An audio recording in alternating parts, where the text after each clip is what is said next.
Between client meetings, managing your business, and everyday tasks, who has time to worry about website hosting? With Kinsta's managed WordPress hosting, you don't have to. They handle the technical stuff, delivering lightning-fast load times, enterprise-grade security, and 24/7 365 human-only support. Simply switching to Kinsta could make your site up to 200% faster. Kinsta's custom dashboard makes managing sites easy, with powerful features designed to save you time and effort. Plus, their free expert-led migrations ensure a smooth transition. Ready to see why Kinsta is trusted by thousands of businesses? Get your first month free at kinsta.com. That's KINSTA.com. Kinsta. Simply better hosting. Are you feeling overwhelmed by hormonal changes? If you're a woman, you're not alone. With over 1,000 hormone disruptors in our environment, it's no wonder things can feel out of balance. On top of that, natural changes like PMS, menopause, and other life stages can leave you feeling tired, irritable, and trapped in a constant battle with your body. But here's the good news. You don't have to suffer through it. Hormone Harmony by Happy Mammoth is here to help. This herbal formula fine-tunes your hormones, balancing estrogen, testosterone, and even stress hormones like cortisol, which can contribute to weight gain, racing thoughts, poor sleep, and more. With over 40,000 five-star reviews and a bottle selling every 24 seconds, the results speak for themselves. Ready to feel like yourself again? For a limited time, get 15% off your first order at happymammoth.com using code NEXTCHAPTER at checkout. Visit happymammoth.com today and get your old self back naturally. Coming up on episode 262 of Wheel Bearings, we've got the Lucid Air Grand Touring, Toyota GR86, the Chevy Bolt EUV, the Hyundai Tucson plug-in hybrid, Buick buying out some of its dealers, Toyota increasing its investment in EV batteries, and much more. All that coming up next.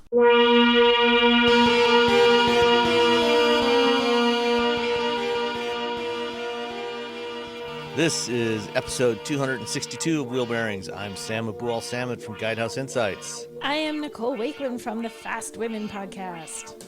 I am Roberto Baldwin from LifeWire. Ooh. And Roberto, what have you been driving? Oh, you were going to ask me first. I wasn't even ready. He didn't ask me because I am ready. He generally only asks if his spidey sense says he's not ready. Ask him. He's like, who is ready? It's more fun that way.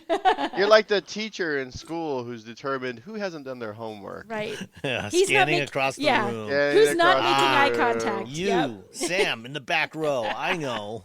You haven't done yours. It's you. So therefore, answer question 5 on our homework. Duh. Anyway, while we were talking, I opened up the file I need. Ha ha! I was driving the 2022 Bolt EUV Premier. Ooh. What does EUV actually stand for? Electric utility vehicle. Is it electric utility vehicle? Okay. Yes. Everyone unlikes Victor. It was the original title for Everyone Loves Ray, and it just didn't test well. It just didn't work out. Yeah. No, it didn't work out at all.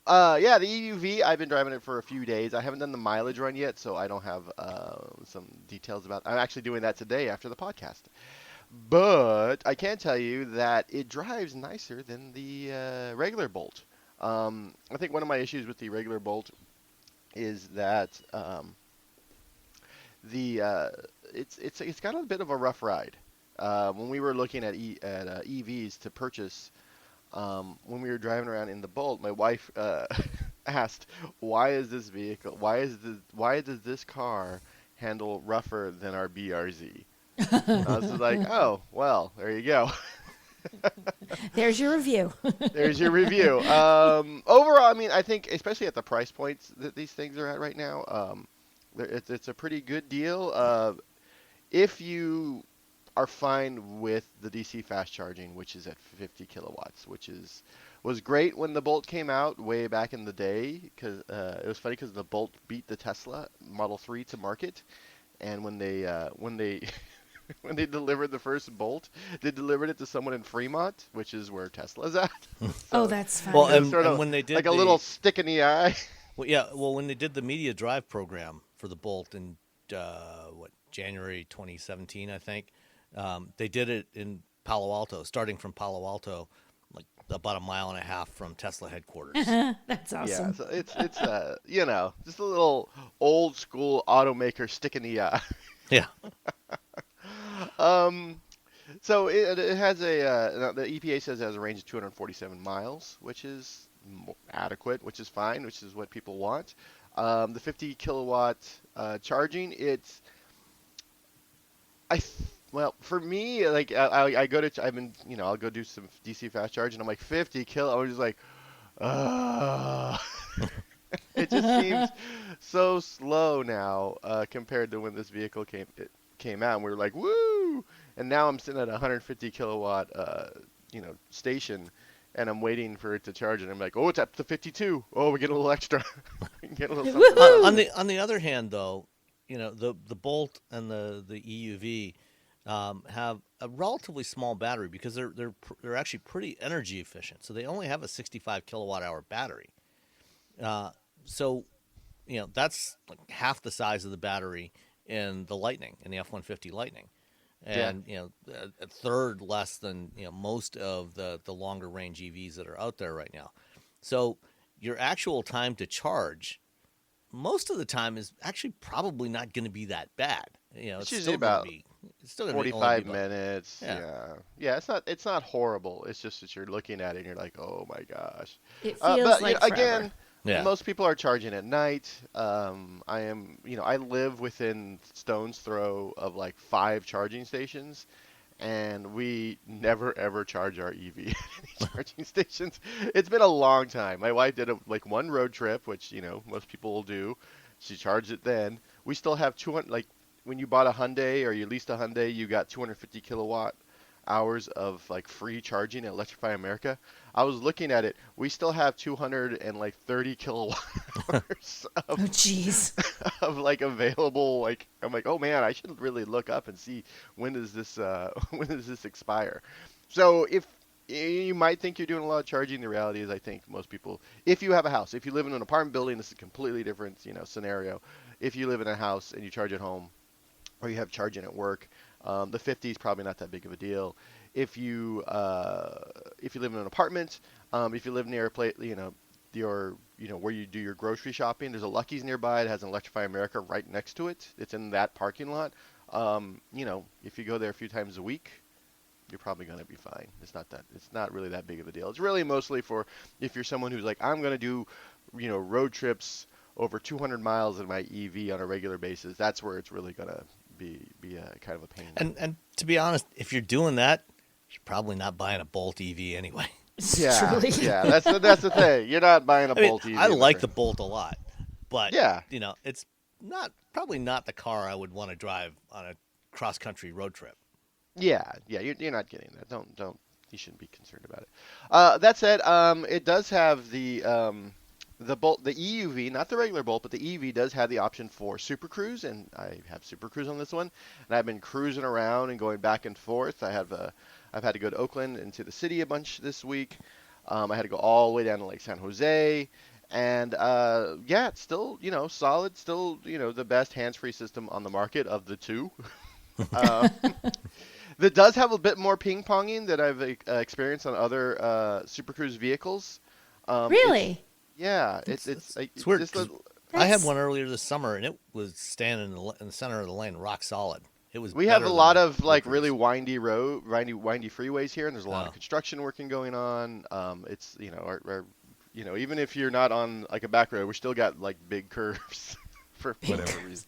So it could not handle big curves. We got to go around bay, water. We got to go around, mountains and whatnot, and things that were built in, during You've the just gold made rush that days. area sound much more rugged. You got to go around water. There's mountains, all sorts of stuff. We have a in the whole way. bay. You've It's just like turned right it. there. You just turned it into like the most rugged landscape in the country. It's like San Francisco.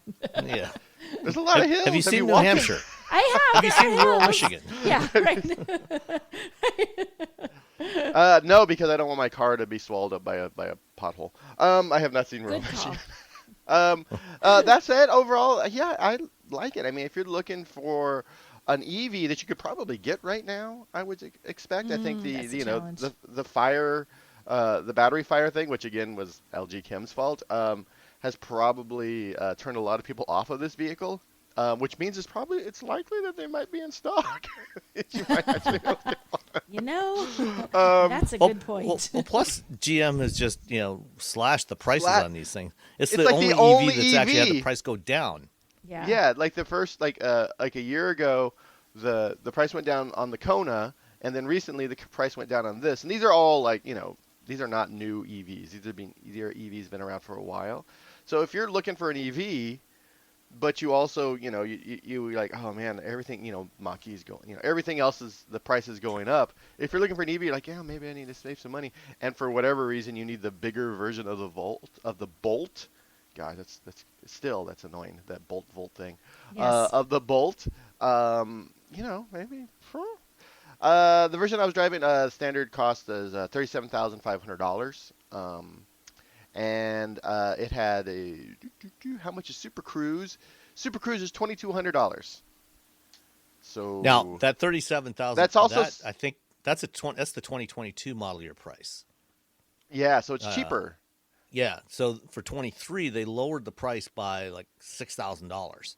So let's look at the Bolt EV, the 1LT Bolt EV starts at $26,595 including delivery, and it's like $29,800 for the 2LT model, and I think for the EUV it's about $1,500 or $2,000 more than that. So the EUV starts at $27,200, which is okay. Woo! Let's look up the Premier price. Is that what you Again, had? The Premier? I had the Premier. The Premier. It was like I was at a movie opening. 32.7 for the Premier. 32.7, so less. Yeah. And which is like it's almost $5,000 less, which means that the total price with all the bells and whistles, which is 43 for the 2023, would be like 37. Right. And once they announced the price reduction for the 23 models, they started offering a discount, a rebate on the 22s that were still available. So basically, you could, if you find a 22 model year car on a dealer's lot, you can basically get it for the same price as the 23 model year car. So it's because nothing's changed. I think they might have changed a couple of colors, but everything else is the same. So you can get it for that lower price. So you're looking, 37,000 for the one with the Super Cruise on it. So it's pretty much a bargain. Yeah. So that's a pretty sweet deal. My only issue with the Bolt is that it doesn't show battery percentage, state of charge. It just I looked everywhere. I think you have to go deep dive into something. I think you can find it in the menu, in the center menu. Yeah, you have to go looking for it because when I had to do the Bolt range drive, I was sitting in my driveway for about 15 minutes trying to figure out how to turn it on in the dash buster. And it just gives you like how far and a bunch of little a bunch of little bars, which are slightly arbitrary. What they do is they show you a window of range, and depending on how you drive in real time as you're driving it, it'll adjust that window. So if you drive efficiently, it'll shift it upwards, and if you're doing jackrabbit starts all the time, it'll start to shift downwards. It also doesn't tell you how fast you're charging. Oh, jeez. Well, when you're not charging that fast, it's not something I know. you want to... So I'm sitting in the car, and the charger I have is pointed the other direction because it's one of those pull-in chargers. It's at an angle. It says in front. It's almost like a pull-through charger, but not quite. But they've set it up so it's easier to plug in to the vehicles. And so it's pointed away, so I can't see the display. And I'm looking in the car, and I'm like, well, what's the charge rate? Should I be angry right now? Do I need to get on Twitter and be angry? Because, if you have a low charge rate, that's the law. You have to get on Twitter and be like, I'm only charging at 7 kilowatts. Right. If you don't tell anybody, it's like it's not even happening. Doesn't matter. If you're on Twitter and you're charging an EV, shouldn't being angry just be your default position anyway? Yeah, that's the default position. But so I had to open the app and look at the app for the charging station. And so that's how I found out I was charging like at 52. I'm like, ooh, fancy. I will say that one of the charging stations I went to, 2 people just pulled up in their ICE car and just parked there. No. And there was Did you get out? Really? They did it after I walked away, and I came back, and there were just 2 cars sitting there. There were 4 charging stations. There was a red Bolt EUV. There was me in this like light blue one that I'm driving, and then there's just two other cars, and then there was a guy driving around in an e-Golf, like, and you could hear him in the car. Trying He's to like, find a place to charge. he's like, those cars aren't even EVs. I could hear him saying it, and I was like, you know what, I can leave. And so while they came around a second time, I pulled up, and I'm like, I don't know, figure out how to get them towed.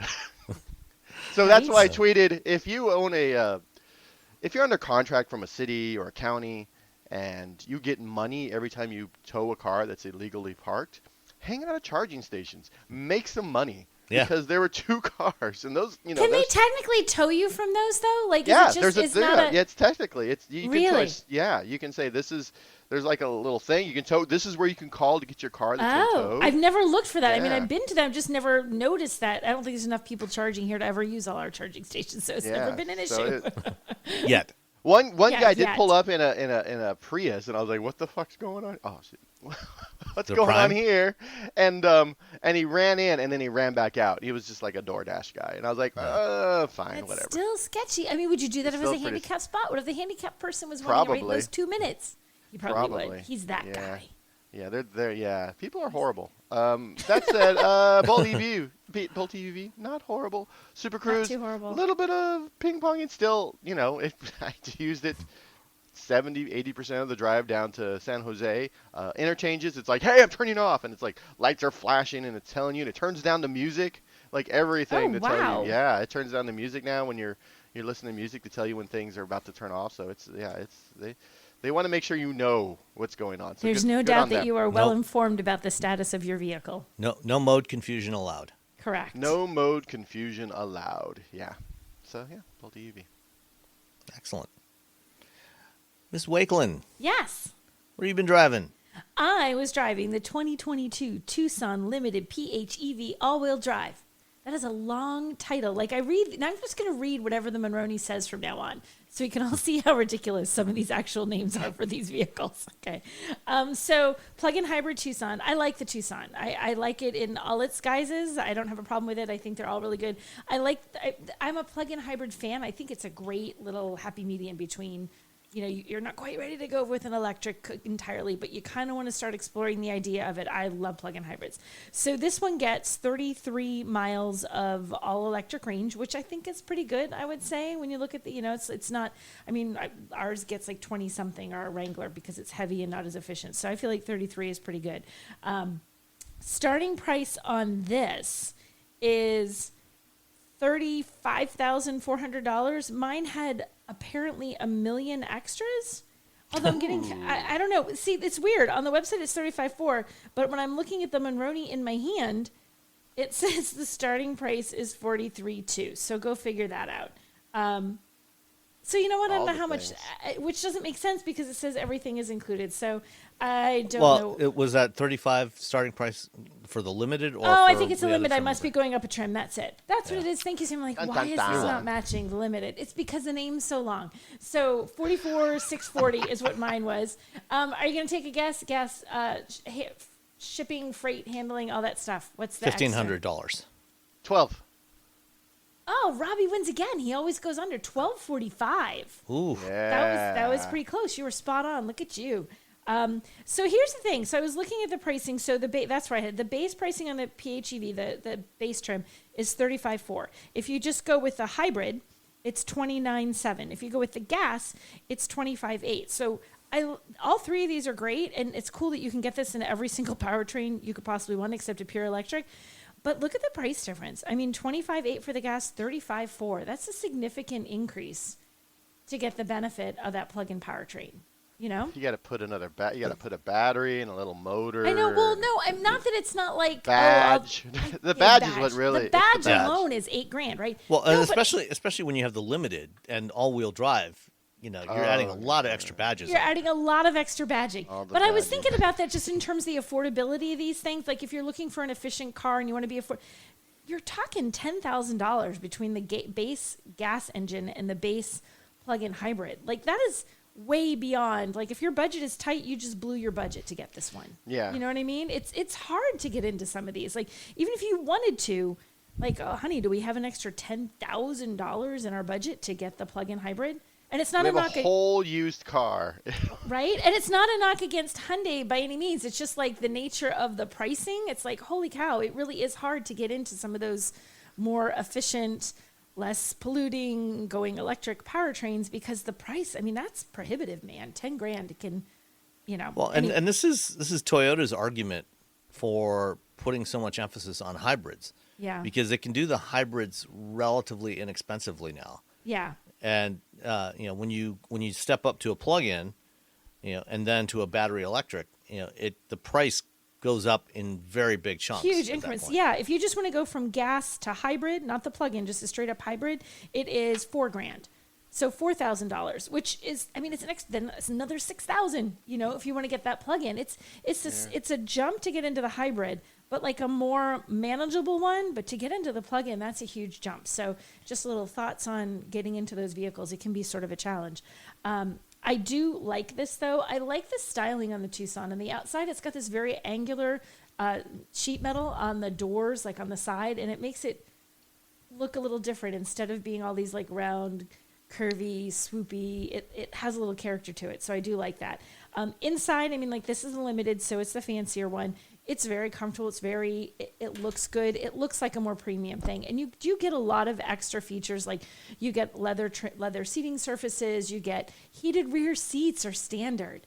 New England girls like, yeah, heated rear seats. Like, that's really cool. You get ventilated front seats. Who cares about that unless you're in Texas? Hey, Texas, ventilated front seats. You get a 10.25-inch touchscreen for navigation, which is really, really nice. Here's the weird thing between the trim levels on this, which I feel like needs calling out because I do not understand this when it comes to the tech. You get Apple CarPlay and Android Auto in both. If you get the limited, the fancy trim, you got to plug it in. You need a cable. If you get the trim down, it's wireless. I've encountered this in some other Hyundai, and I was just like, "What's happening?" Strange. Because my Kona, which was like way below this vehicle, like in just sort of like trim, not counting the fact that it's an EV, like has wireless CarPlay. But this other vehicle is more expensive. I had to plug it in. I'm like, what is going on? Why is this happening? It's the backwards. I mean, the screen gets larger. You get other stuff. You get a stereo upgrade to a Bose audio system. You get like all that, and it's like, wait, but no, we're taking away the wireless capability. Go find your USB cord, which I just find a weird thing. It's perplexing to me why this does this. But it's a great car overall. It rides really smoothly. You get that EV. That electric range, which is nice. It has a decent amount of power. It feels pretty aggressive. It's a 1.6 liter turbocharged 4-cylinder, so you get 261 horsepower, 258 pound-feet of torque. It goes. It's not like an aggressive engine, but it's perfectly fine. You'll have no problems with it. And they're standard all-wheel drive, which is kind of nice. So you have that for those of us who live in cold places. And you can even tow with it. You can tow up to 2,000 pounds if you get it properly equipped. I think you need special like brakes. And it has a good cargo room. Like behind the second row, there's 31.9 cubic feet. That's a decent amount of cargo room. You flip the seats down, it's 66.3. I had to get rid of a big screen TV because it died, and it just slid right in there. And I was like, no, I was doing the debate, like, is this going to be quite long enough? Yeah, there's no problem. So, and then today I used it to go get fall mums and some decorative things for outside my house because fall is here because it's September. Oh, I thought you were like moms, like fall moms. Like you had to go find some moms who are like really in the fall. Moms. No, they're wearing earth tones and drinking pumpkin spice lattes. I have the same mom all the time, and I don't generally put her in the cargo area of my car. No, this is for But you mums, could put 4 of them. I could put 4 of her in there if I wanted to, or 4 small plants, people. Plants, not humans. Although you probably could fit 4 small humans in there. Yeah. You know what, Sam? I'll let you do that test and talk about it. I don't have small humans anymore. I'm an empty nester. Yeah, I don't have small humans either. Mine are also grown and flown, but they're in college. Maybe my neighbor would let me borrow hers. Okay, so next time you get one, your see how many child? children you can. And in the meantime, Hey, if can I anybody borrow would, Blythe for a couple of minutes? yeah, anybody would like 3 to children, contribute 3 other bail children. money, just email us, and then when he gets arrested for putting kids in the back of his car, we'll have something to bail him out. So No. So- Pretend it's the 80s. It's the fine. 80s, woo! So so I'm a fan. I mean, I like the Tucson in any guise. I like it. I think it's a good car. I think it's a good value. Even though, like I said, you're paying a premium for the plug-in hybrid, it's it's if you can afford the premium, it's a great way to get yourself kind of used to the idea of plugging in, charging, and make that feel like a regular part of your day instead of something weird having to plug in a car. So I think it's a nice happy medium, and you do get a little. I mean, 33 miles of all electric range. Driving around town, you're almost never going to need to use gas. You know, you figure your typical day. So the 2022 Tucson Limited plug-in hybrid all-wheel drive. There you go. That's what I think. Bada bing. Bada bing. Excellent. And I had a really fantastic car. Actually drove two really fantastic cars. Oh, yeah, two of my favorite cars, really. One of which, is actually attainable, and the other is not.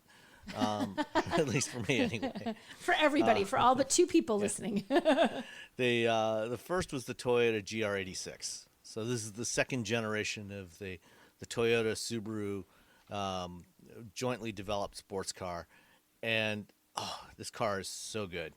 Fantastic. Yeah, the new engine, is. Slightly larger displacement, slightly more power. Still doesn't have an overwhelming amount of power, and it's a great sports car to just drive. With 228 horsepower from the 2.4 cylinder engine now, and they got rid of the torque hole that was in there in the previous generation model. So you don't, as you're accelerating, you don't suddenly get a dip and then comes back on again.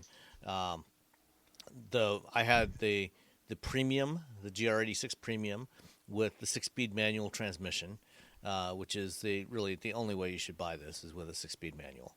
I like that. The only way, otherwise, just don't. Yeah, do they even give it off as an automatic? They shouldn't. Yeah, they do, but you shouldn't buy that one. Just buy the manual. And if you don't know how to drive a manual, learn and then go buy one of these. Oh yeah, it's a fantastic little car.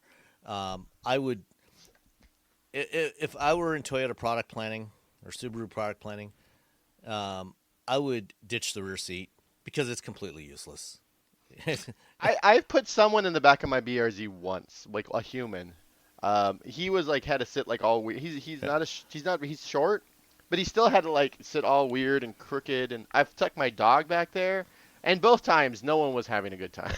I'm not as tall as you, Robbie. I'm only 5'11", and with the seat in the right position for me, and my proportions, I'm long in the torso. My legs are not exceptionally long, and when I looked back there was about an inch between the back of the front seat and the back seat. It's why? Who's gonna sit back there? Unless you are riding along with Jill Ciminillo driving, and Jill, we all love Jill, but she's 4'11", I think. She's not even 5 feet. She's a tiny little thing, big in personality. Absolutely, tiny in she stature. more than makes up for it. Yes, she does. But and if she's got the seat all the way forward, then you might be able to get a modestly sized human in the back seat. Otherwise, it's completely useless. But besides that, the only other complaint I have is I wish they would offer this as a convertible. But I think the looks of the new car are fantastic. It drives great. It's a sports car, so it's not a plush ride, but it is more than comfortable enough to deal with Michigan roads. And it's funny when it was delivered and I went to take some photos of it while it was still clean. I'm looking at the tires and clearly, probably the guys from Car and Driver had this one previously and been so doing there were no tires left at all. It was just a thin. There was some tread, thin but skim the coat of shoulders rubber. were pretty shredded. Yeah. But this thing is just a hoot to drive. It's got just enough power, to really have fun with it on the road. There's an 8-inch touchscreen display for the radio. It's got Android Auto and CarPlay support. Not wireless; it's wired. But such is the way. And the one I had was in what they call track. I'm not sure if this is supposed to be pronounced track bred or track B red, because it's lowercase b and then R-E-D in uppercase. Oh God! So clearly it's the same people that came up with the BZ4X naming. I bet it's track bred. They're saying bread because they're trying to be fancy because it's red. Could be. It's also Bread. made for the track, but a bump. Yeah. This thing was a hoot to drive. The BRZ starts at for 23. I think it's 27.5. I think, or something like that. And the 22 model I was driving it's 27.9 for 2023 model year. So it went up by 200. The one I had starts at 27.7. The premium starts at 30,300. And for that, you get more powerful audio system, an upgrade from 17 to 18-inch wheels, Michelin Pilot Sport tires in place of the Primacy all-season tires on the base model. But overall, it's a fantastic car. And if you are looking for a relatively affordable sports car, and you don't fit in a Miata, or you don't want a convertible, this is the other best option. So it's either this or Miata if you're looking for an affordable sports car. And I think they're both fantastic, and I really like the new GR86. And also on the premium, you get that ducktail spoiler on the trunk lid, which I think does look a little bit silly, a little bit much, but I can live with it. I think it's kind of cool fun. to drive. It's like, no, you don't need that, but it's kind of fun. Yeah, and I'm sure on the track it would give you a little bit of extra, if not downforce, at least less lift on the back end. So that's a good thing. Someone asked me, I don't know, like a few weeks ago, what's the most fun I've had in a car in the past year, and without hesitation, GR86. On the Angeles Crest Highway. It's really fun. It's just so much fun. And this is, I've driven a lot of cars. And some of them you're like, well, this car's worth $100 and something thousand. You must have had more fun in this. No, I didn't. Isn't that like one of the funniest things? And when people ask you about like your favorite car, the best car to drive, and then you make them qualify it like best car, like crazy expensive or what kind, very often it's not the most expensive car in the segment. You're like, nope, that top car, yeah, it's got fancy this, fancy that, but you know what was better? This other one that's $10,000, $15,000, $20,000 less. Like, it doesn't have to be the most expensive car in its class to be the best or the most fun to drive. Yeah, absolutely. Yeah, all in with delivery, the GR86 came to $32,432. So don't forget the $15,000 markups that they're charging there for it. Well, there is that. If you luck out, you might be able to find one, at or near sticker. And unfortunately, that's a rare instance these days. So that's the GR86. Smartphones have gotten way more expensive over the past decade, and all it takes is one impact on a hard floor to make you wish you had spent a few bucks to put a case on it. Going online without ExpressVPN is like not having a case for your phone, and it only costs a few dollars a month. Nicole, Robbie, and I travel a lot for our work, and we spend a lot of time in hotels, coffee shops, airplanes, and of course the Delta Sky Club. Connecting to the Wi-Fi in any public places with shared Wi-Fi puts your data at risk because bad actors could be intercepting what you send and using it to steal from you. It only takes some cheap hardware to intercept Wi-Fi data, and even a smart preteen can do it. Hackers can make up to $1,000 per victim selling personal information on the dark web. ExpressVPN stops the bad guys by creating a secure, encrypted tunnel between your device and the internet. ExpressVPN uses state-of-the-art encryption that would take a supercomputer up to 1 billion years to crack. I have ExpressVPN on all my devices, including a MacBook Pro, Windows laptops and desktops, and Android and iOS phones and laptops, or tablets. When I want to be secure, I just launch the app, click once to connect, and my data is secure. As I said, I travel a lot for my work, and I have to connect to countless public Wi-Fi networks in many countries. I have ExpressVPN on all my connected devices so that whoever else is on the same network can't see any of my data. That's important because I often have to check banks, credit card accounts, and transmit client data that might be sensitive, as well as filing articles on news that might be under embargo. ExpressVPN protects all of it, and I've been paying for my own account for years. Secure your online data today by visiting expressvpn.com/wheelbearings. That's expressvpn.com/wheelbearings, and you can get an extra 4 months for free. expressvpn.com/wheelbearings. Are you feeling overwhelmed by hormonal changes? If you're a woman, you're not alone. With over 1,000 hormone disruptors in our environment, it's no wonder things can feel out of balance. On top of that, natural changes like PMS, menopause, and other life stages can leave you feeling tired, irritable, and trapped in a constant battle with your body. But here's the good news. You don't have to suffer through it. Hormone Harmony by Happy Mammoth is here to help. This herbal formula fine-tunes your hormones, balancing estrogen, testosterone, and even stress hormones like cortisol, which can contribute to weight gain, racing thoughts, poor sleep, and more. With over 40,000 five-star reviews and a bottle selling every 24 seconds, the results speak for themselves.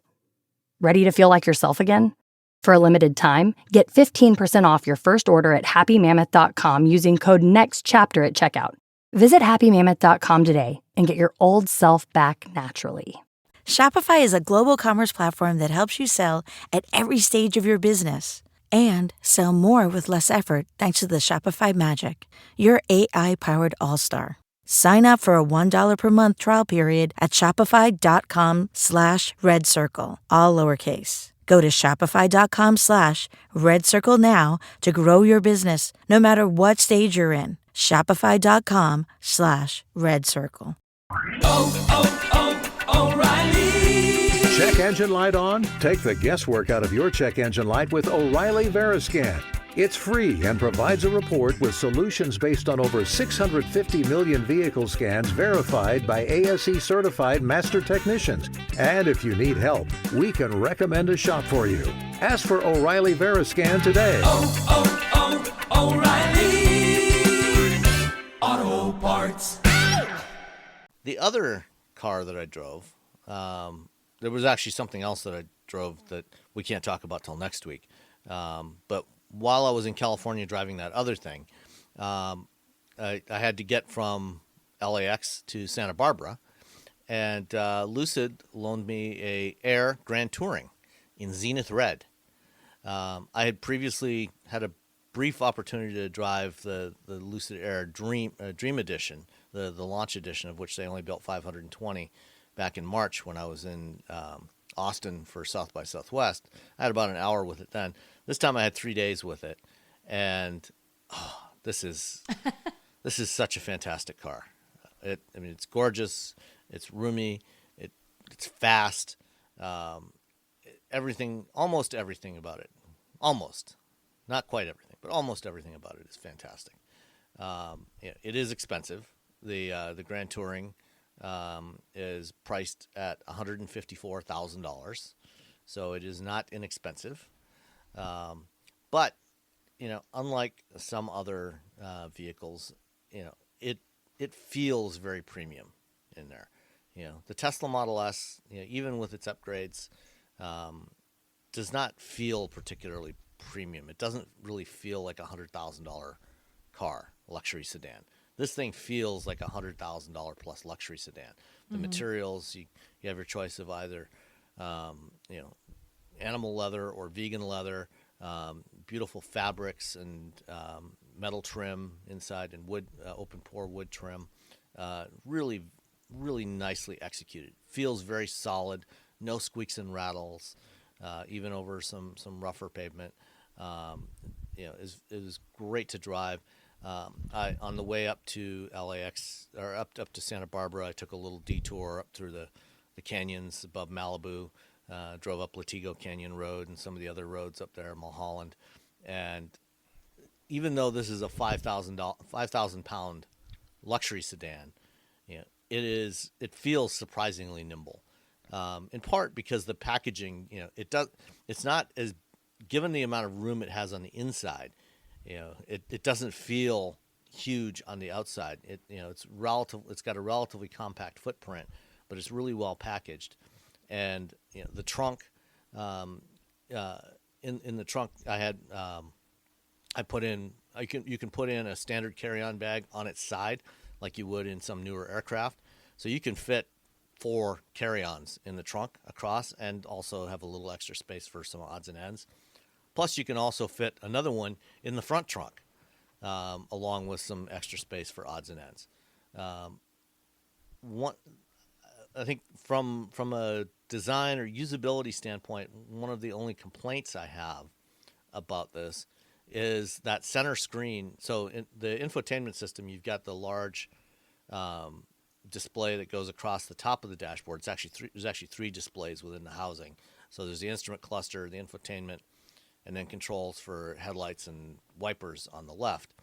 And then there's another display that slots into the dashboard, and when you press the button or tap the button on the screen, it slides out and angles down to make kind of a console, and there's a storage bin underneath there. Had some software issues, which is not unusual on many new cars. We had software issues on the Cadillac Lyriq, and there's a lot of newer vehicles are having software issues early on. I was talking with the guys from Lucid the other day. They've actually got a major new OTA update going out this week, actually, that should hopefully address a lot of those things. One of the issues I had was relatively long boot up time when you first get in the car for the whole system to be up and running. They said they've cut the boot up time by about 80%, which should make a huge difference. Hopefully it also addresses some stability issues. And one issue I had on one day, heading out from the hotel, I used the voice recognition to put in a destination and navigation, and it said, here are the directions to Presqu'île Winery, and then that was it. It just locked up solid. The top screen was blank in the center. The lower screen still had the map on it, but nothing was respond. It was completely locked solid. I went ahead, I pulled up the directions on my phone and just turned on the voice prompts and stuck it in the cup holder, and drove for a while, just to see if it would reset itself, if it would time out and reset itself. It never did. After about 15 or 20 minutes, I pulled over, looked up directions for how to reboot Lucid Air, and found it. And it's actually pretty straightforward. It's more straightforward than it sounds.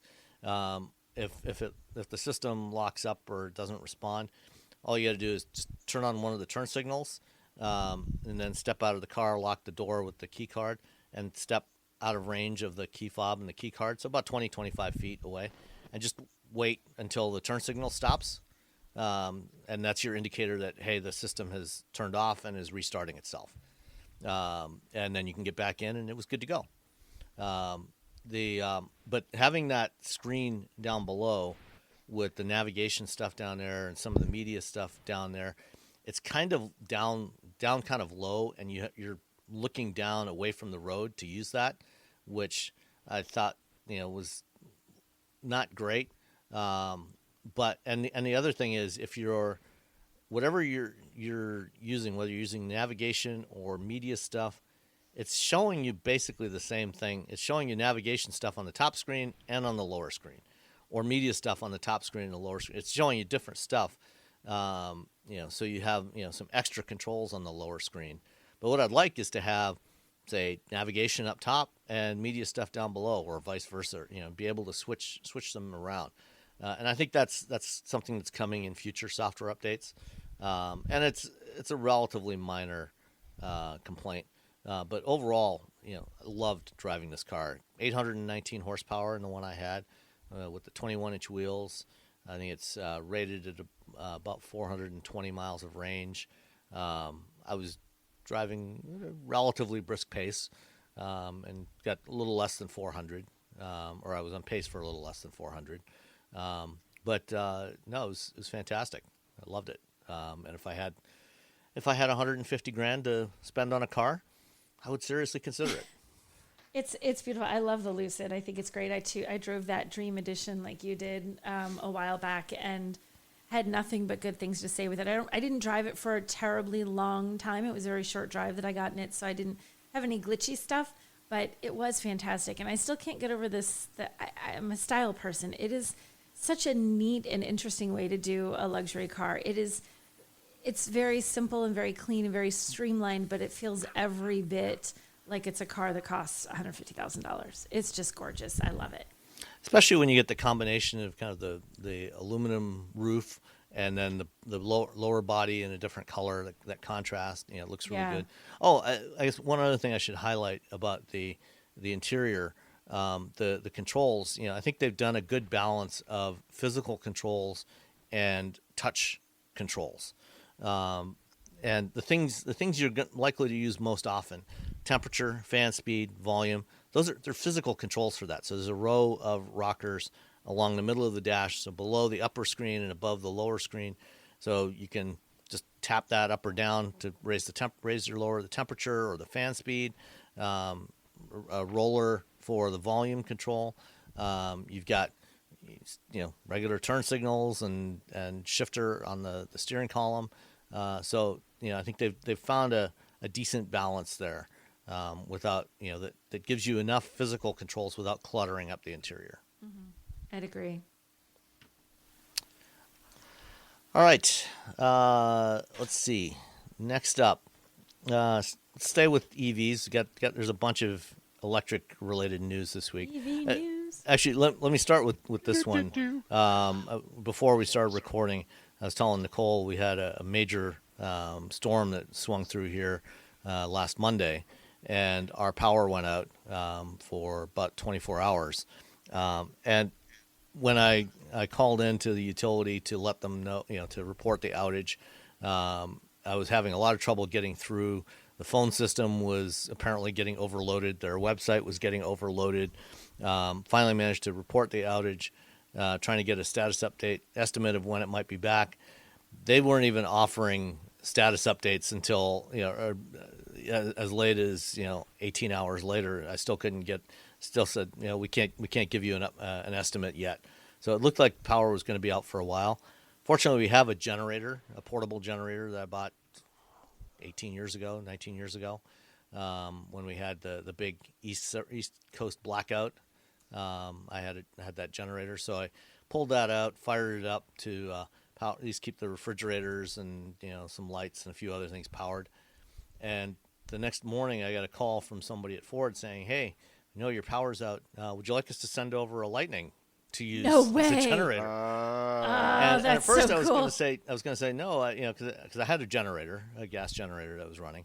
But then I realized, but a bunch of my neighbors don't have generators. Right. So I said, if you want to send it over, then I can loan my generator to one of the neighbors and give them power. So they brought over a Lightning that afternoon. They got to our place about 5:00. I got everything plugged in, transferred over from my generator, and I was about to roll my gas generator over to the neighbor's house, and then the power comes back. Of course it did. Womp. Of course. But it did work really well. I just ran a couple of extension cords from the truck, plugged it into the truck, ran them in through the garage door, powered the upstairs refrigerator and the other refrigerator downstairs, hooked up some lights, had laptops charging, a few other things, and it was pulling all that, and it was pulling less than 400 watts from the truck. So it could have gone on for a long while, at least a couple of weeks, at that rate. Thank you to Ford for offering. If our power had stayed out for a few more days, as it did in many parts of the region, fortunately, the problem in our neighborhood here was a relatively minor one, and they were able to fix it quickly. Relatively quickly, but if you've got a Lightning or a hybrid F-150, with the Pro Power on board, you'll be all set the next time your power goes out. Did you see the link I just popped into the show notes about the Rivian? Oh yes. Yeah. I felt like this was relevant to mention right now. Yeah. So go ahead and I thought this story, so talking about using your EV to do other things, this headline is, "This doctor used his Rivian R1T to complete a vasectomy." Not even a joke. He literally they ran out of power, and this doctor used it to power the clinic to do this patient's vasectomy. And it was like, he didn't want to have to reschedule it. Yeah, he's like, I mean, that's not the kind of job you want to leave half done. Right? Well, I don't think it was, he said, power in the clinic went out. This is the quote from the story. "Power in the clinic went out. Patient didn't want to reschedule because he already had time off.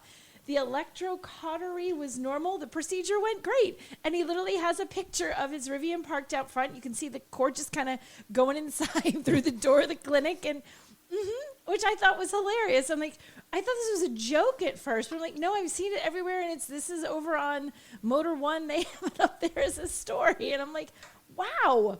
I want Ford to demonstrate that. Here, we got some other ideas for you, people. Got some other things. Well, the whole, I mean, I think every once in a while I get like, well, because we're like in California, it's really hot. There's a heat wave, so they have flex, and they're asking us not to turn on the air conditioning between like 1 and 5. The hottest time of the day. They're asking us to, and so people always point to that, like, see if we had EV, if everyone had an EV, the whole thing would collapse. I'm like, well, I don't think you're really thinking this through, because we all charge it. If you're smart, you charge EV at night where electricity is like half the price. Right. And also, if I had an EV that had, vehicle to load, I could run my air conditioner off of my car instead of using the system. Exactly. Well, or I could reduce the load of the entire network. Yeah, well, and this is exactly what PG&E's doing a test with right now with GM and with Ford, using the bidirectional charging capabilities, the vehicle-to-load capabilities. So right now with Ford, with their intelligent power backup system, that's all managed locally. So if the integration switch detects if your power goes out, and it flips the transfer switch over and starts drawing power from your truck until the power comes back. But what PG&E is doing, and also some other utilities are also doing similar tests, is remotely managing that. So that if your truck is plugged in during the day and has enough charge, then what they can do is, when they're seeing that load climbing up near the limits, they can send a signal out to people's homes if you've opted in, and basically take your house off the grid for an hour or 2 or 3, and just run it off the vehicle. And then as the load comes back down, then they can flip it back over and recharge your vehicle again. So this is the kind of thing we're going to see a lot more of going forward into the future, is that load balancing or load leveling using these vehicles. And one case where that's going to work really well is with school buses. Electric school buses are getting more and more popular, and for stuff like this, it's actually an ideal use case because of the way that the duty cycle for electric school buses. They go out in the morning, pick up the kids, take them to school. They go out in the afternoon, later in the afternoon, pick up the kids and take them home. And then during the middle of the day, they're usually just sitting there in the bus barn. And if they're electric, they can be plugged in and they can be used as this load balancing system for the grid. And this isn't actually new. This is because we have the things called peakers. So as the grid gets taxed, usually these dirty peakers, they're just crap. There's old power stations, and they spin them up, and then those help balance the load. But they're just trash. They're just old power stations. They're not that great. And so what they started doing in California and Hawaii is and Australia is using essentially power walls. Tesla has, so they're using batteries in order to reduce the use of peakers. So as the more and more people need more electricity, these batteries can instantly add electricity to the grid. This is pretty much the same thing, except the batteries are everywhere. They call it a virtual power plant. Yeah. Where you have a bunch of vehicles out there with batteries in them. Utilize those batteries for short periods, and you can cycle through. You don't necessarily need to use all the vehicles that are plugged in. You can run a vehicle for or run off a vehicle for an hour or two, and then shuttle around to different vehicles. Yeah, no, it's I think there's sort of a misunderstanding of how EVs can actually contribute to the grid as opposed to being these giant sucks from the grid. Yeah. And everyone's like, oh, they're going to destroy. I'm like, and it's kind of difficult to explain, because if you don't have an EV, if you don't understand how the grid works, there's a lot of explaining to do in order to get that aha moment from people. And of course, there are people who just don't want to listen. They're just like, no. Yeah. No. Yeah. All right. So staying with the EVs, Buick this week announced that they are going to be offering buyouts to dealers to buy back their franchises for dealers that don't want to make the investment to go electric. Because back in June, I think Buick announced that the brand's going to go all electric before the end of this decade, just like Cadillac. And when Cadillac announced this in 2020, they did the same thing for their dealers. They said, look, we know that there's a bunch of dealers that don't actually sell very many cars, and we're going electric. And if you don't want to spend the $250,000-$300,000 that you got to invest, to put in chargers and training for your technicians and spare parts inventory and things like that, that's fine. Let us know. We'll buy back your franchise, and you don't have to sell Cadillacs anymore. Now Buick's doing the same thing with Cadillac. Almost a third of their a little over 800 dealers that they had at the beginning of 2020 opted for the buyback. So I think they're down to somewhere around 550 dealers now. But it turns out that those dealers that are left accounted for about 90% of Cadillac sales anyway. So most of those dealers that took the buyouts were not selling very many cars. And I think we're going to see more brands going down this path over the next few years, and buying out dealers that don't want to support EVs. It doesn't sound like a bad idea either, even if it's just not a matter of like, well, we're not going to support EVs and don't want to invest. But if you just have underperforming dealerships, it's a great way to sort of cull the herd a little bit. Yeah, get out of it. Like things if aren't working so hot with my yeah. Cadillac dealership where I sell 2 cars a year. Right. Like maybe it's not worth it to no. have a Cadillac dealership that looks like that one and then only sells 2 cars. Let's let them gracefully exit the market, Yeah. Everybody wins. Yep. And, they kind of did some of that back in 2009 when they went through bankruptcy. They got rid of a bunch of dealers, but there they did it, they did it kind of arbitrarily, and they didn't pay out the dealers, or at least didn't pay out most of the dealers. Here, it's completely voluntary on the part of the dealers, and they're getting a pretty decent payout for their franchise. So it's, I think it's a good idea. It's a good approach for the manufacturers to take. Yeah, it definitely looks better for the brand if the dealerships they have look vital and engaged and are, as opposed to like, Cobwebs. Cobwebs in the corner. Like you want to get rid of those. You don't want that to be the impression of how excited people are about your car. You still have a brand new 2004 DTS sitting over there in the corner. Yeah. Maybe that's not so great. Yeah. Look, we'll buy out your franchise and we'll buy that DTS. Yeah, we'll take it back.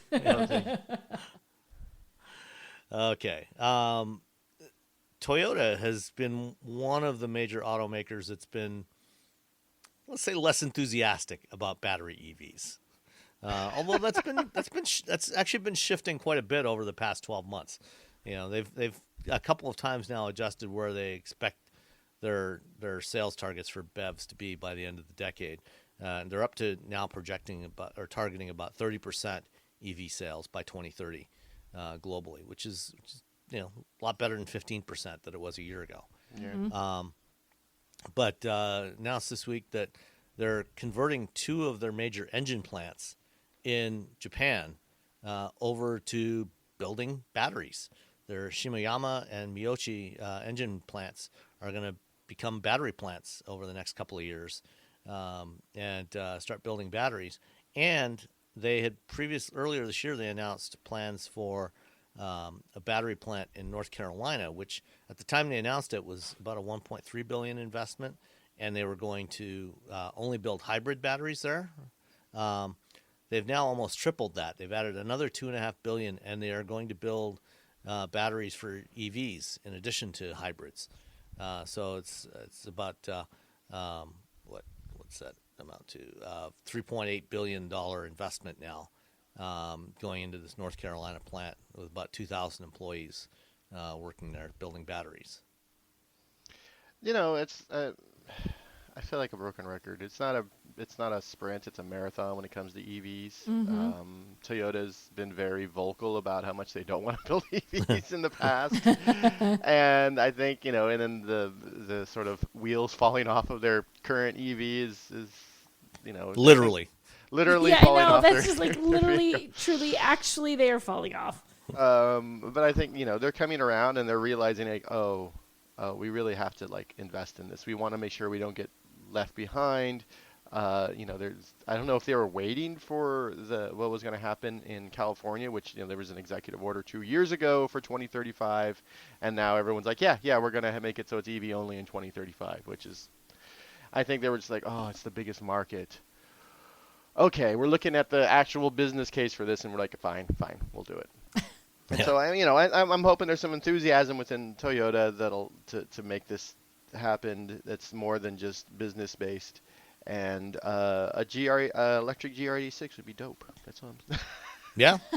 But then they have throw that that out little. there just in case. They also have like one of the best looking EV concepts that might come to market was like their little FJ, the tiny FJ Cruiser EV that they showed off a year. Yeah, bring it to market. December. You're just gonna sell one. Yeah, you're gonna sell 1 billion of those things. Just throw a really nice EV powertrain in there, bring it to market, and then just watch the. Make sure the wheels are bolted on tight.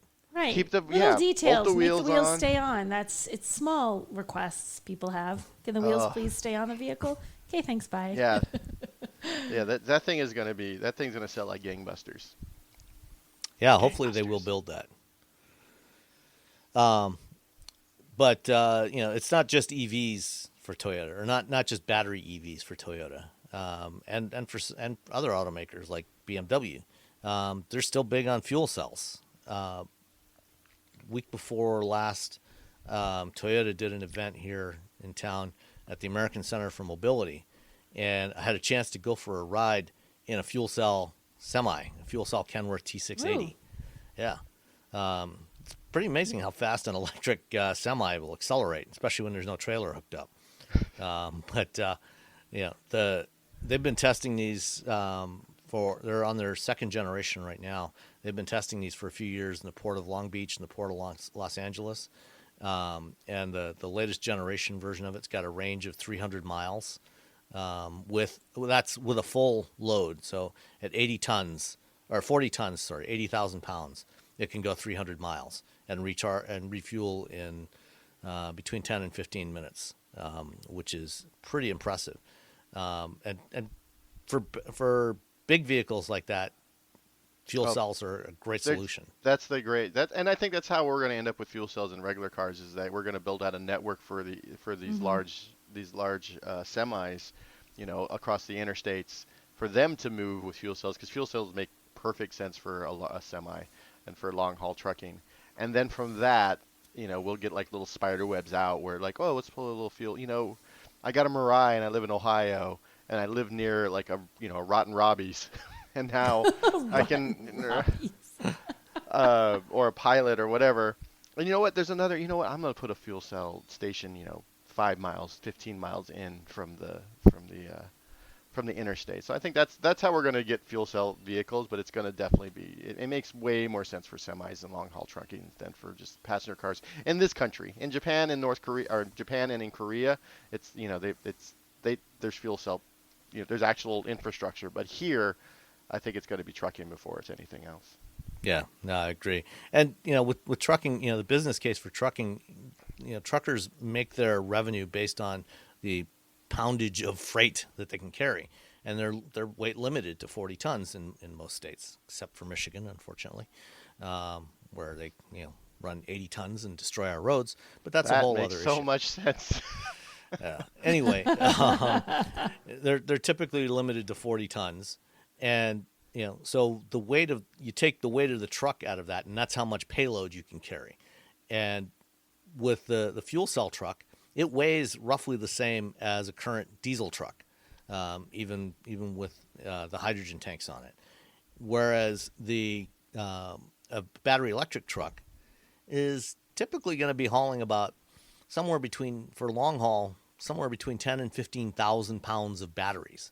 That's 10 or 15,000 pounds of freight that you can't carry, that you can't generate revenue from. That's just dead weight that you're dragging everywhere around. Mm-hmm. And so from a business case for long haul trucking, batteries are fine. Battery electric is fine for like day cabs, short haul, around town, or, short regional runs. But for long haul transcontinental, battery electric makes no sense at all. Yeah. But the other thing got with fuel cells is BMW announced this week that they are starting production of fuel cell stacks, and they partnered with Toyota on this. So they're using Toyota technology for their fuel cells. They're starting production in Munich of fuel cell stacks, and they're building a fleet of BMW iX5 hydrogen SUVs. So they're fuel cell X5s that they're going to be testing in Germany, starting, towards the end of the year. So that's another use case, larger SUVs and stuff like that, where the fuel cell stack, it can be better. It can be packaged, and you can get faster refueling time with it than you can with a battery, and still have zero emissions. Yeah, again, it's just that infrastructure. That's all. Yeah. It's just that's what it comes down to. And I know for years Toyota and California kept crowing about how we're going to have 160 stations, we're going to have 150 stations, we're going to have 200 stations, we're going to have 20, 200, 120 stations, and then like one station would be built a year. And it's chicken and egg. And if you can charge your car really almost anywhere, because electricity is everywhere, versus I have to go to a special place to fuel my car, and the place is only available in Northern California, Southern California, and parts of New England, it gets hard to like make a business case and hard to sort of expand that infrastructure beyond piggybacking on buses. And that's what that's Well, right now in the United States, there's a grand total of 54 hydrogen fueling stations. In the whole country? In the whole country, and I think 54. all of those are in California. They're all near my house. Everything's near my house. Jeez. There's one in Tahoe, or Carson City. There's a bunch of them around the San Francisco area. There's a few around Sacramento. There's one in the Central Valley. So if you're driving up from the LA area, and then there's a bunch around the Los Angeles area. What's scary is one that in Santa Barbara. A lot of times they're like sort of they'll be out of commission. And at one point there was a hydrogen shortage. So people were like, so what do we do now? There's very few fueling stations, and sometimes they don't work. And then like 20% of the time they don't work is what I figured. When you look at the list, like 20% of them are just like, sorry, it doesn't work right now. And then sometimes they just run out of hydrogen. Wait, I think I'm looking at some random map for the Massachusetts, it's a mass.gov thing, so something on this Massachusetts, and there's one outside of Boston, one outside of Hartford, one outside of New York, and one between New York and like Hartford, Connecticut. So there's nothing in New Hampshire apparently. So basically in the entire Northeast, we've got 4. And they're probably for buses. I think they're showing little I think those are all for private fleets. I don't even think. I know they're implying that they're not in these little happy pictures. I'm like, one is behind a gate that looks, honest to God, like it's in like a prison. I feel like those aren't accessible to the public. Well, the one that I typically would go to is in Emeryville.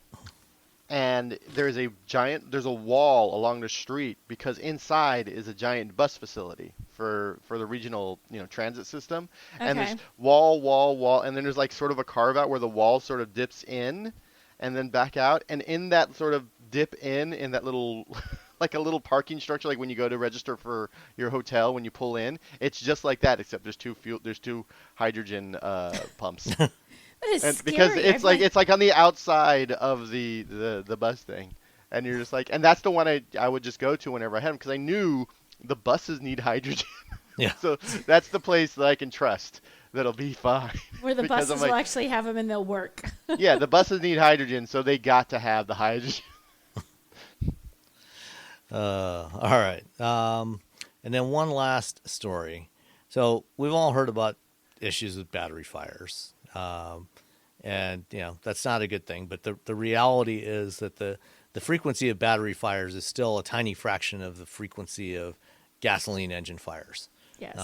It's about it's less than 1/10 of the number relative to the number of vehicles on the road.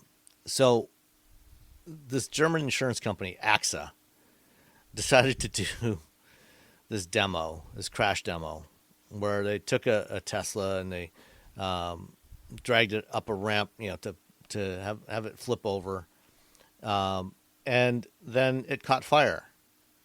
And they tried to imply that, EVs are dangerous, and it catches fire when it crashes. Except that in this particular, if an accident like this one, where it had run up some kind of ramp and flipped over and then scraped along on its roof, had happened, it almost certainly would not have done any damage to the battery. And in fact, the car that they used for the demonstration didn't even have a battery in it. They took the battery out of the Tesla. Oh gosh. And they rigged it up to catch fire, to show it on fire.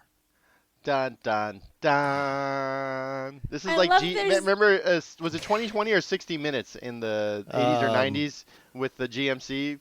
They stuck SD rocket engines. No, it was NBC. It was Dateline. Oh my gosh. Yeah. Yeah. They did that with the old Chevy pickups with the side saddle tanks. Yep. Yeah. It's like, no, just don't do this. They have this whole statement like, well, we're simulating things and we take precautions to keep people safe. There's like the whole statement here. It's like, but it was fake. Yeah. But it was fake. But the whole thing was fake. If you wanted to be like, this could potentially happen, dramatization not real at the bottom, that's one thing. But this is what it looks like. No, only if you stick fireworks in your Tesla. And the thing is, actually, if you watch this video, we'll include it in the show notes. You see this Tesla, flip over and it's scraping along on its roof, and actually, the roof structure held up. That's what I'm thinking. If it's actually like skimmed along on the roof, because I didn't play it on the plate, but it's like the roof looks like, I'm like, wow, that's pretty sturdy. It's like still perfectly curved and everything. Yeah, I mean, there are genuine safety issues with Teslas that have nothing to do with the battery. Correct. I feel like this isn't one. The structure. Yeah, yep. And they highlighted entirely the wrong thing and faked it. So it's funny because Elon Musk and Tesla are like, we're building up our lawyers, and they were going to go after, I don't know, I guess journalists, or who knows what Elon's thinking most of the time. But I'm like, oh, this is the thing you should be using all those lawyers for, because this is another company essentially saying, yeah, if you roll a Tesla over for reasons that make no sense, it will catch on fire. Womp, oh my womp. gosh, that's ridiculous. Someone's getting sued. But if you do get into a crash in an EV and you see smoke, and it looks like the battery's going to catch on fire, get away from the vehicle as quickly as you can. I mean, well, anytime, actually, any vehicle. Any vehicle. If you smell smoke, get away from it. Go away from vehicle. Do not try to put it out yourself. Just get back away from it as quickly as you can. Run away. Yeah. Just fire bad. Run away. Fire Call bad. for help. Run away. Yep. Did you know you can support Wheel Bearings directly? Head to patreon.com/wheelbearingsmedia and you can become a patron today. Your contributions will help fund the platforms and tools we use to bring the podcast to you.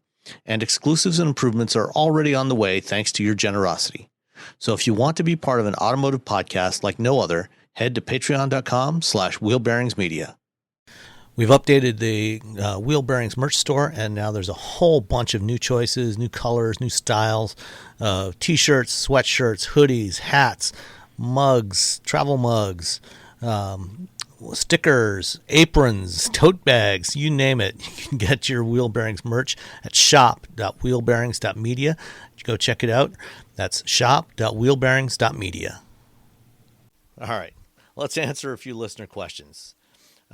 First up from Bryn Barenshausen. Why did Mazda not do the Miata as their first low-range EV? They would have sold a boatload versus the mistake that is the MX-30 EV.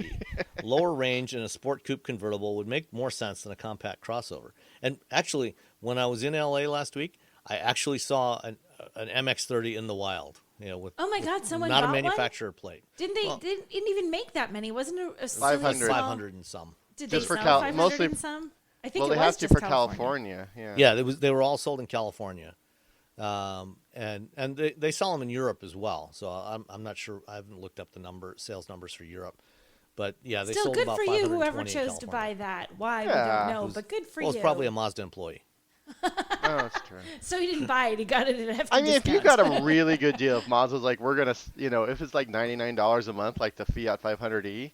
I think I would totally. It was just like $99. I would totally get an MX-30 EV. I like the interior. It doesn't drive like a Mazda, which is unfortunate, but the interior is really nice and it has the cool little. It is really cool, except it also has that cork. It has that cork. Oh, it's just gonna. I like the cork. The cork I like is the really cork, cool but it's gonna get filthy. Exactly. Until you think about it, doesn't even have to be kids in your car. Like, I know how bad I am with my large iced coffee sitting here that I've dripped on myself half a dozen times sitting at my desk. What is going to happen to the center console in my car when I put this coffee in it? I'm going to drip it on, and then it's going to be in the cork, and this could be sticky, and there's going to be it's beautiful if you don't ever touch it. That's not going to happen. I'm going to look up MX-30 leases right now. Robbie's about ready to get a new car. I'm going to get an MX-30. But as to the question of why they didn't do the Miata, I think not even answering his it question. mainly comes down to I think they probably felt that they couldn't maintain the Miata's driving dynamics. That's what I would right now think. with an EV. They couldn't squeeze in enough battery to be useful and still maintain the driving character that they wanted out of And the that Miata. and they have the whole the 50-50 weight distribution that they're so picky. I'm like, I bet it would be like impossible to get that to make that handle the way a Miata should handle. I bet it would compromise it too much. Well, I think you could Toyota's battery. Whose battery technology did they use for the MX-3? Was it Toyota? No, I don't know. They never said. Okay. They never said whose battery. By the way, Yeah. Robbie, you can't get the MX-30 because it's sold out. Is it sold out? That's what it says when I go on their website. They sold all the ones that out. they plan to bring here for 22 model year. It is gonzo. You may not there have may or one. may not be 23s. They haven't said yet. Oh, Is gone. 0 results found. Yeah, I can't find. Oh, wait. Let me expand says the it's range to sold out. 250 miles.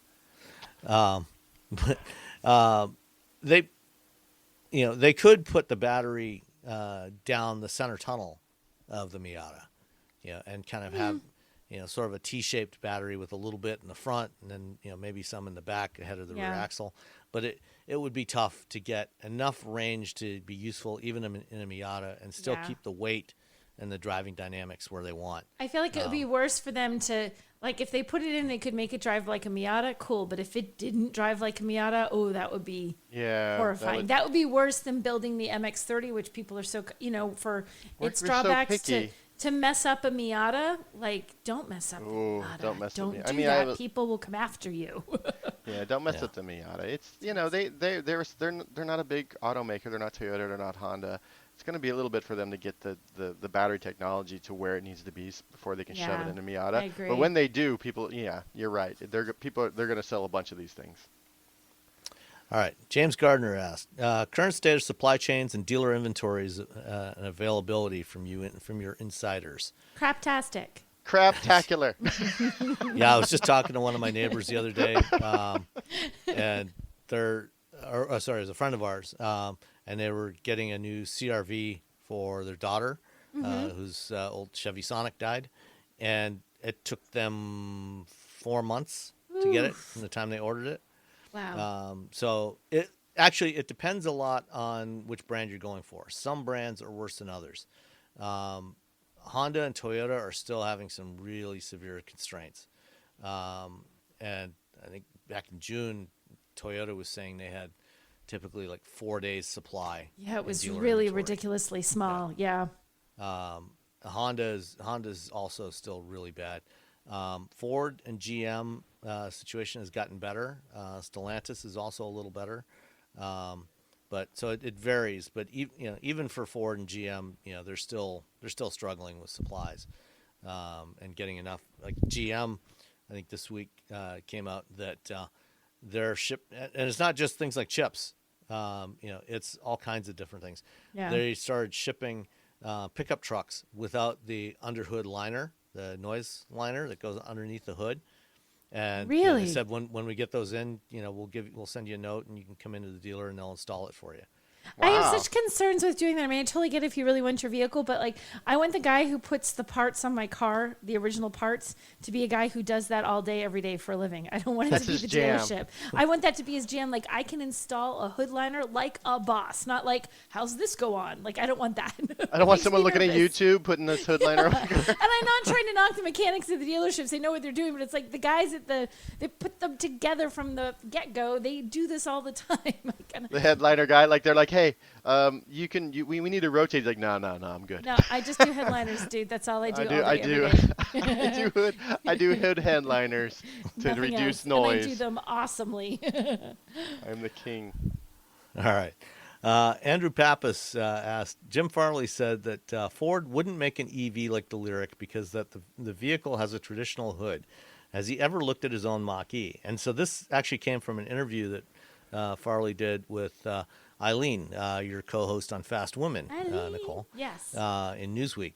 And in that, he was talking about, the lyric, maybe not looking quite enough out there, quite different enough, which, I think that, he's maybe going a little overboard. I think there's one legitimate complaint you could make about the lyric in terms of the design, which is that given the length of the hood and the proportions of this thing, which do look fairly traditional, it's got quite a bit of space between the firewall or the bulkhead and the front end of the vehicle. Mm-hmm. And they opted not to put a front storage area in there, a front trunk. Did they say why? Was there a reason that Cadillac gave? The reason that Cadillac gave, which I don't entirely buy into, is that they were package protecting to allow for the all-wheel drive model, and they packaged all the electronics and the climate control stuff under the hood. And when we were out there in Park City in June to drive it, we actually opened the hood and popped off the plastic cover that's there. There's a big empty space. There's a big empty space. Even when you account for where the motor is going to be, which is down pretty low, there's easily enough space in there, to give you at least some storage area. Yeah, that feels like a ridiculous excuse because, okay, so right now cars have engines and they have all-wheel drive. So you don't have to, it's not like you have to come up with, it's not like all-wheel drive is a new concept. Like currently there are cars with both those features. So if you just take the engine out, wheels to turn. we should have space where the engine was, even if the all-wheel drive components are still there. I know engineering things have to move around, but still, it shouldn't require, there's going to be space. Well, the Lucid, is a perfect example. It does not have a particularly long hood. It's not, it's got a fairly compact front end, and it's got a motor in there driving the front wheels with 400 plus horsepower, and it's got a front trunk big enough to hold a standard carry-on bag, that will go in the overhead compartment. I feel like the explanation from Cadillac is not adequate. I need more information, Cadillac. To be fair, yes. Cadillac's not the only one. BMW is pretty bad about this as well. Doesn't the Subaru, what's the Subaru that I can't think of the name of because I'm drawing a sudden blank? Doesn't that not have a frunk too? Probably. It's also the Toyota BZ. Yeah, I know, but I don't think it has a frunk. Well, in the case of the Solterra and the BZ4X, they it does have a relatively short area, and they've got all the electronics stacked up on top of the front motor. So in the case of the Lyric is rear wheel drive or all wheel drive. Yeah. The Solterra and BZ4X are front wheel drive and all wheel drive. So they've always got it's always got a front motor, and all the electronics are stacked up on top of that. So there really isn't much room there to do it on those vehicles. But the Lyric is definitely big enough. The Lyric is big, that they could do that if they chose to. But they've opted not to. And my understanding is the Celestiq is the same thing. They also did not have a front trunk in the Celestiq. I mean, the frunk is one of the coolest things about getting an EV. I just like to open the... That's cool. I want that. I think I will not buy an EV that doesn't have a frunk. I don't care if it's only big enough for like a juice box and a sandwich. I want there to be a frunk in there. But, to what Farley said, at least, in the case of both the Mach-E and the F-150, they've got a traditional hood, but they also have pretty good-sized front trunks. Yeah. Well, you can throw a whole other car inside the. So the F-150, it's like that's your carrot. That's a spot to put. You can almost put car, an MX-30 in there. Just put a little MX-30 in. When you get there, you can pop that out. Charge it up, head on out. Yeah, there you go. Okay, X Lite says third gen Chevy Colorado and the 2.7 with varying outputs. Are the engine internals exactly the same? The only difference being in software. Are tuned upgrades offered? So there's 3 variants. There's 2 high output variants and a standard output variant. There are differences. They use the same block and head and everything, but there are some different hardware differences between the base 2.7 turbo and the high output versions. I think pistons are different, maybe the turbo and some other things, because there's quite a bit of difference. I mean, you will probably be able to get more power out of the base version with a software tune. Whether GM's planning on offering anything like that from the factory, I don't know. there'll probably be something available through Third Chevy's party. performance parts catalog or something like that. All right. And then last one is a pretty long one. Let me try and I skim think you through have this to. a little bit. I'm still trying to skim through and find the question. Yeah, so this is more comment than question. This is actually 2 emails combined from Lane Sykes. He's lived in California for 40 years, stays in touch with just about everything happening there. Been an avid high wind kiteboarder and windsurfer, as well as being a big boat sailor. I know weather and wind patterns. Announced again on the news today, Governor Newsom is seeking to extend the life of their nuclear power station to supplement the ever-growing demand. So this is, I forget the... Diablo. There's one... Which one? Diablo. Yeah, the Diablo nuclear power station. It's the last one operating in California. It's supposed to close in 2025. They want to extend it for a while to make sure they have enough generating capacity. Says during the months of September through mid-October, the normal wind patterns change. The normal cooling flow from the Bay to the Delta, the Sacramento Delta, ends. Temps rise in the Bay Area and Sacramento area. People turn on AC en masse. The grid suffers and rolling power shutdowns are numerous. When the wind quits, so do the windmills. The California Assembly mandated many years ago that PG&E divert money from grid and infrastructure updates and upgrades to create more solar and wind. The engineers advised the California government that there was insufficient electrical storage capacity. They said California only has 60% of the required storage. Governor Brown signed an executive decree in his last days, stopping the cutting of the trees for any reason. That complicates distribution and upgrades. PG&E says that it will take 80 years to complete required upgrades to stop forest fire threats. So, you live in California, Robbie. Oh, don't even get me started. Okay, AT&T, PG&E has been essentially paying out money to its stockholders as opposed to upgrading its actual infrastructure. So instead of taking the due diligence and taking care of its infrastructure so it doesn't light fires and kill people, they had been just giving money to their stockholders. So they weren't working for, and even now it's difficult to really trust PG&E, but they weren't working for the good of their customers there, or the good of the grid, or the good of really anyone besides their stockholders and the people, the executives at PG&E. So it's there's no love. There's very little love for PG&E in California, especially in Northern California, and you see their sort of mismanagement and just inability to just do their jobs. Which is something that's been decades in the making, and it's been exacerbated with the drought. And yeah, the sort of like, well, PG&E said the PG&E is only saying and doing things, especially for the last few decades, in order to make more money, not to fix the grid itself. And so it's sort of disappointing, what has happened here in California, and the fact that we're having, we have to do the power outages. That's really PG&E saying, you know what? We don't trust our electric lines not to spark a fire. That's why. Yeah. That's it. There is grid issues, but that's not why they're turning the power off. They have peakers, they have battery storage. They're turning the power off because it's slightly windy, it's a hot day. They don't trust their power lines not to spark another fire. That's not good. And yeah, and they have caused multiple Yeah. very major fire. Like, wasn't the Paradise Fire caused by yes, PG&E? Yeah. There was like 100-year-old part that you could see. They showed the part, like they had a picture of it, and it hadn't been changed or looked at or fixed or anything. And you can see just how the power line had just wore through this chunk of metal over the decades. And PG&E be like, oh, we don't have capacity. Like, no, you don't have the will to do the work that you're supposed to do. Yeah.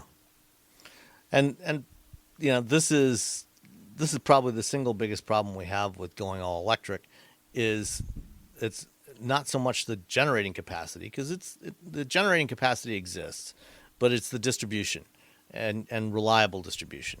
And when you've got systems like that are threatening to cause fires, that limit your ability to distribute the power, then that's going to be a serious problem. And if California, the Air Resources Board has passed the rule saying, from 2035 onwards, no more sales of pure internal combustion or hybrid vehicles. It's got to be at least plug-in hybrids, battery electrics, or fuel cells from that point forward.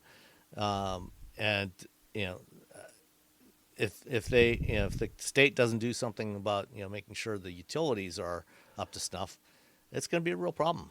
Yeah, it's definitely an issue. I mean, I think, everyone's for the let's make it better, cleaner, faster, all that kind of stuff. But yeah, if they're going to make these mandates, like you must stop selling this kind of thing by this date, well, then you darn well better have the infrastructure to support it, or you're creating a different whole problem for people, regardless of whether it's the greed of a company or whatever. It's like, if they're not going to change, if they're not going to, if they're not going to adapt, then it does cause a bit of a problem for all of us. Yeah, and it's the ironic thing is that the thing that might help PG&E fix the issues are the automakers, because you have the Ford F-150 Lightning, you have vehicles from Hyundai, you have the ID Buzz coming. These all support vehicle to load, and at some point these vehicle to load vehicles will be able to be a distributed storage system within the grid. And so either you're helping your fellow man with your vehicle to load. Polestar will do the same thing. I just did an interview with the CEO. So is GM. Yeah, so everyone's working on these sort of vehicle to load vehicles. So they're essentially home batteries. They're essentially part of the grid, even if it's just in a micro level where it's at your house. But they could also be used, like you were saying earlier, with PG&E working with Ford and GM, where those vehicles can help pull some of the load off the grid and off their energy producing, either whether it's fossil or whether it's natural gas, or whether, well, I guess natural gas is false, but whether it's wind or solar. So the cars that everyone's complaining about might actually be the thing that helps the grid. But you do wonder, like, and I totally agree with you. Like, the cars can totally help with the situation once you get to a point where you can, you've got your cars now, your little battery in your driveway to charge your house. But do we have the infrastructure? Say everybody had the car in their driveway to charge their house. Do we have enough to, even if we stagger out, you do watering when there's a drought, like in New Hampshire, it's like odd, even watering, so you're not all watering on the same day so that it doesn't deplete our reservoirs. Even if you're doing a similar kind of thing with electric power coming in, do they really have enough to juggle everybody doing that? The entirety of everyone. You wonder how well they'd be able to handle that. I get the, like, someday in the future, but like if you push it too fast, it's not going to go smoothly. Yeah, the technology is actually, if I bought an F-150 and they got the Pro Connect station, I think it's called, or Charge Station Pro. Charge Station Pro, I can do it right now. Right. Oh, no, I mean that. But it's just electricity. But if you and your everybody in San Francisco did that right now, let's just put them all in an F-150 because that's a super practical vehicle for San Francisco. But the idea of it, everybody's in that right the second. You all have to charge that up. Now you're always using that. You can also charge your house with it. But do they have could the grid handle always having to charge that much stuff? You're still at some point charging that F-150 to make it charge night, your house. Yes, it absolutely can. At night, you'd have to come up with really strict though, you'd have to almost. It feels like you'd almost have to do my odd even watering thing. These people charge this day. These people, the thing is, it can get tricky. They can do that. They can do they have managed charging systems. Yeah. That say, okay, at 10 p.m. you could start charging. And of course, they're not going to suddenly start charging a million EVs all at exactly 10 p.m. They're going to stagger them, by 10, 15 seconds apart. Right. But still, it's a lot to stagger. It's also an incredible it's amount also of based power. on the way it works. There's a financial aspect to it, because nothing works without money. Right. No, there is. Right? There is. It's half the charge. My electricity is half the cost while I'm charging my car at night between midnight and 9 a.m. than it is during the day. But that's true. But that's a financial incentive for you. But it's is that enough to make you go and spend the money on an F-150? And is it? I don't know. I still think that it's happening at a pace. I get what. Now I've lost his name in his giant email. What Lane is saying. Sorry, I had to scroll back up through the show notes. I get what Lane is saying. That there's this is all really cool and there is ways to do it. But man, it is a complex thing to try and pull off in a short period of time, because there's so many there's so many variables in this, and because the power is already in short supply, to get it to well, where that's it the could thing. do It's all not that. really in short supply. The power is the power out is. If The they power can't is get it to you, if they well, they can't get get to it because they haven't fixed the infrastructure, which So is still- again so- a right, whole so other not- system. So So the you're idea. patching the infrastructure with the cars. Right, You're but patching it's the like, infrastructure with the cars. But you can't. Like, I feel like that's a sketch way to try and do it. I feel like eventually it will work, but I'm like, it's still getting the power to as many people, whether you blame it on the actual source or the lines that get it to you or whatever, getting that much power to that many people, and then staggering it so that everybody has the power they want when they want it. Is a complicated, you can't deny that's going to be complicated as heck to try and figure that out. If you suddenly had everybody on the grid and you were relying on the batteries, cool, your car can power your house, but you still have to charge up that car at some point. So how do you charge Bob's car and Mike's car and Sam's car and Nicole's car and Robbie's car, all so that we have our cars when we want our cars and also have the electricity to run our house when we run our house? It's a complicated But it's puzzle. not automatic. But you're saying it suddenly. It's not a sudden thing. Well, but these are huge infrastructures. It's not but it is in the grand scheme of trying to upgrade an entire infrastructure. You know, Yeah. There's, But you're saying like stuff that hasn't been done in 100 years. It clearly doesn't, for whatever reason. Not negating the reasons, can be debated. But it is still a complicated thing that is not going to be easy. And look at how long it's just taking us to get chargers, for crying out loud. Just reliable chargers to plug in your car to charge on the road. But so a peaker takes 5 years to build. A peaker, which is something that you say, okay, we have more demand than we're able to supply during peak hours, so we have to build a peaker. 5 years. A battery storage system is 18 months. It costs less. It's 18 months. So there's already the financial benefit of already moving away from the fossil fuels and using battery storage. So it's there. It's just the will of PG&E and the fact that we've allowed unregulated power companies to just do whatever they want, and the result is deaths. Yeah, I don't think this is as easy a problem to solve by doing this. Oh no, but I don't think anybody's It's saying not it's easy. It's I not think easy. But it's very, doable. It's doable. I agree that it's doable, but It's it's gonna like take time. It's redonkulously complex to actually pull this off. Yeah. I don't think it's easy at all. I don't think it's remotely easy. I think all the pieces are there, but like the pieces are floating in the entire universe, and we got to bring them all into one spot, and to get all those pieces to work together at the same time, people in the cars, infrastructure to support the cars, everybody to have all of that is a complicated thing. I know if you individually have your F-150, totally easy, you get how to do it. But to make it so that it's not the small number of people that have those, and it's more complicated. I think it's complicated. Yeah, no, it is. I mean, everything. Yeah. Everything with the grid is complicated. It's just that there's actually financial incentives that make it actually less expensive. But it really, again, I'm just going to harp on PG&E and their inability to care about their customers. Yeah. There is one other piece of Lane's email that I did want to address, which says, for the past week on the local news, I've listened to price increases on electric cars. Interesting that those increases came on the heels of the $7,000 rebate.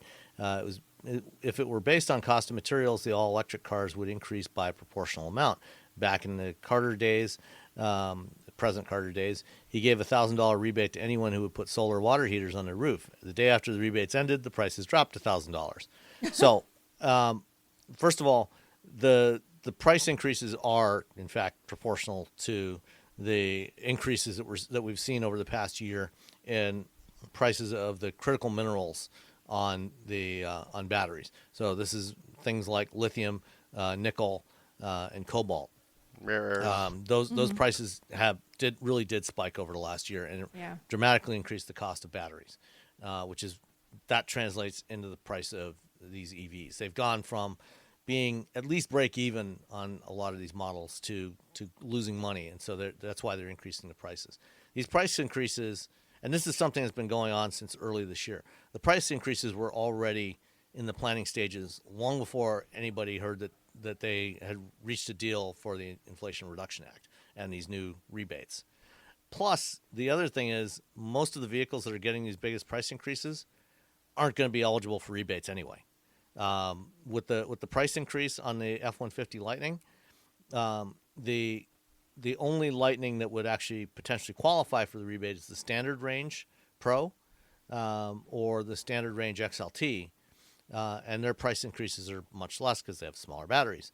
The all of the extended range versions are now over $80,000 base price, which means that they are disqualified anyway.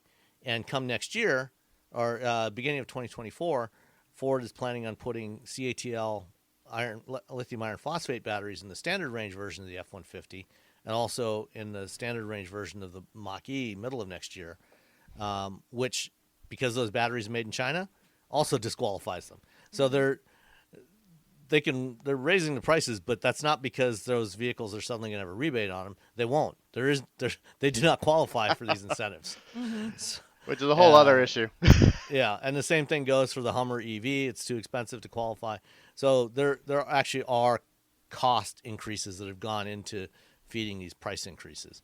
That said, we will probably see automakers playing some games with pricing and with options. Like one of the things a couple of years ago when Canada instituted a price cap of $45,000 for an EV to qualify for their incentive programs, Tesla introduced a version of the Model 3 with a 93 model range that was priced at $44,999, $1 less than the price cap of $45,000. And all they did, it's got the same battery that's in every other Model 3, but they software locked the battery to limit the capacity so it would only go 93 miles on a charge, which, of course, nobody wants a Model 3 that's only going to go 93 miles. But once you buy it and you get your tax credit from the government, then you can pay for an over-the-air software update that unlocks the rest of the battery. Which honestly is brilliant. Like, it's the best workaround ever. Like, you can't blame us. Like, you're going to put this arbitrary number on this. We can figure this out. Like, the consumer figures it out. Tesla figures it out. That's kind of like horrifyingly brilliant to do that. Yeah. And it'll be interesting to see how, when sometime between now and the end of the year, the IRS is going to have to issue the actual rules of how the program's going to work, and to see if they put anything in there to try and prevent any of this sort of gamesmanship. And you have to track it. Like, imagine you have to track it. Like, then if you did that, if you bought it under that, what they did in Canada like that, you'd buy it and then have to wait X number of months or not be able to, and then Tesla has to, or whoever would have to report back, hey, we gave an upgrade, so take their money back. Next year, put an extra X number of dollars on their taxes, because they shouldn't. That gets scary complicated. Yeah. I'm not for complication and regulation. No. Well, there's a lot of complication in the whole clean vehicle credit program. Yeah. We're currently writing a whole report on it that we hope to publish in a couple of weeks. Is it 8,000 pages long? I bet it's redunculously long. Is it really? He no, just rolled his eyes like, oh God, you have no idea. We're trying to pare it down and make it actually understandable. Yeah. Trying to read through the 750-page bill. I was going to say, anyone trying to make any bill in the U.S. government understand, go with God, Sam. I don't know how you're going to do that. All right. Well, that's all we've got for this week. Thanks for listening, and we'll be back next time. Bye. Bye-bye. Bye-bye. Recording stopped.